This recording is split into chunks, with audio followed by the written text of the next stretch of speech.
The Miami Heat begin a new chapter. Life without Jimmy Butler, who is suspended and seeking a trade. Butler has not commented publicly on the suspension. The suspension cost him about $2.4 million of his $48.8 million salary this season. Trading Butler will be a challenge in these NBA times, with the rules of the collective bargaining agreement limiting the ways teams can acquire players. But this would also open up some other avenues for Miami to acquire new players before next season. Butler averaged 21.7 points, 6.2 rebounds, and 5.7 assists in 380 games with the Heat, including playoffs. Since Butler joined the Heat, they won 59.7% of their games when he played, and 49.2% when he didn't. He became eligible last summer for a 2-year, $113 million extension. The deal was never offered by the Heat, in part because Butler has missed about 1/4 of the team's games during his Miami tenure. The summer of 2023 was the closest we've come to an actual Tyler Herro trade happening, as the Miami Heat went through intense negotiations with the Portland Trail Blazers for Damian Lillard. For Miami, trying to pull off such a deal had more to do with wanting Lillard, rather than just wanting to offload Herro. After all, the Heat have always held Herro's standout in high regard, higher even than portions of the fan base that had grown frustrated with his lack of defense, streaky scoring, and availability. Eventually, as history has it, the trade fell through as Lillard was traded to the Milwaukee Bucks and Herro remained with Miami. Heat fans felt a sense of disappointment with how the whole Lillard saga with Portland went, and if they were frustrated, Heat brass probably felt even more indignation about how the ordeal eventually culminated.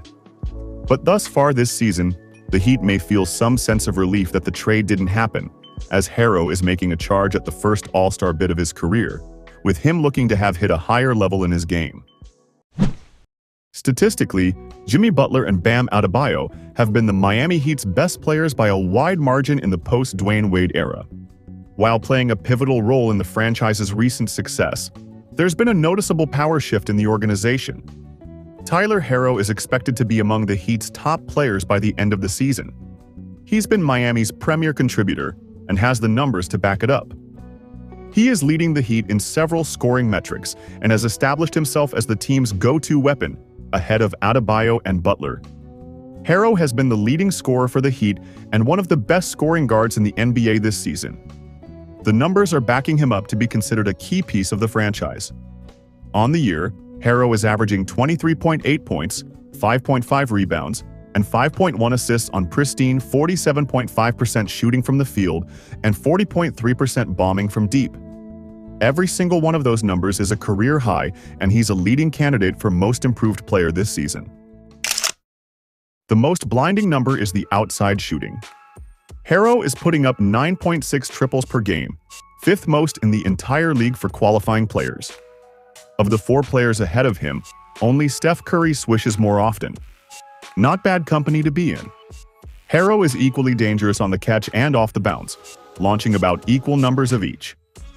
At 6 feet 5 inches, Herro has always been able to shoot over smaller guardsmen.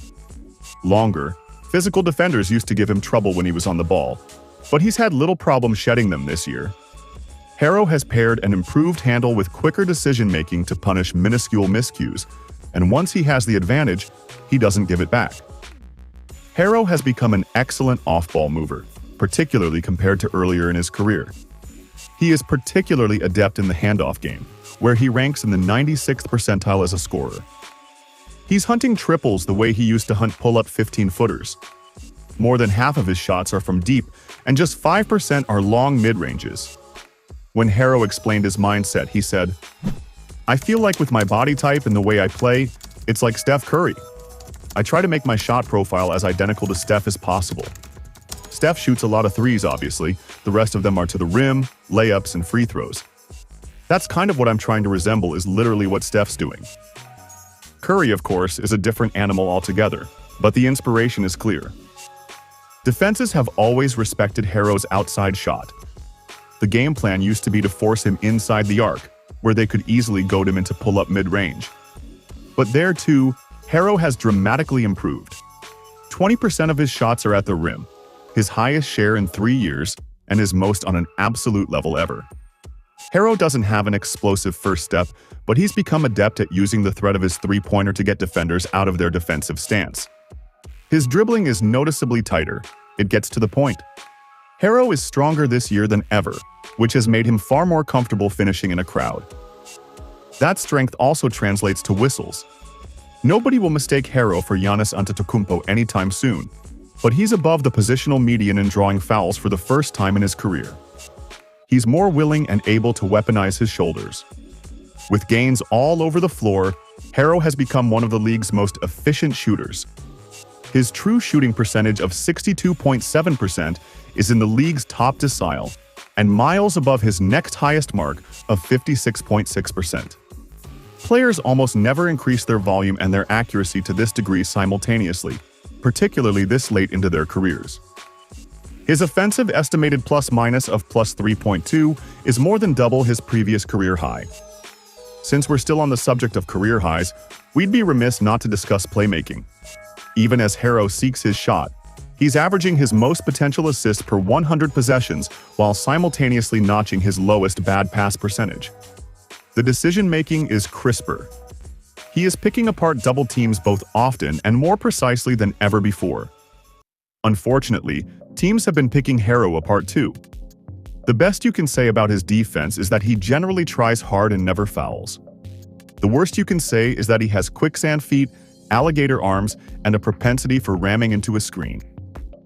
One related area where Herro does his own damage is defensive rebounding, where he is excellent for his position. A silver lining of the Heat working to keep Herro out of the action is that it allows him to stalk rebounds once the ball is in the air. Directly grabbing the ball allows Herro to sprint immediately into semi-transition, where Herro can cook scrambling defenses with a pull-up three or a drive to the basket. His offense far outweighs his defensive weakness, and he is playing at an all-star level. He doesn't have the blistering athleticism to become a true superstar scorer. Everything with Herro is craft and skill, and he'll hit the limits of that at some point. It was already Herro's offense. Now, it's Herro's team. The Heat with Herro on the court and Butler off are essentially break-even. That's not bad, but not bad isn't what Pat Riley aims for. Miami is at a crossroads.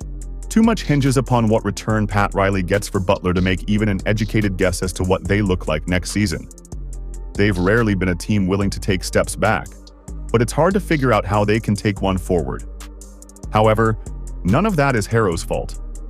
Miami has escaped many difficult situations in the past, and if they do so again, it will be in large part because Herro is all grown up.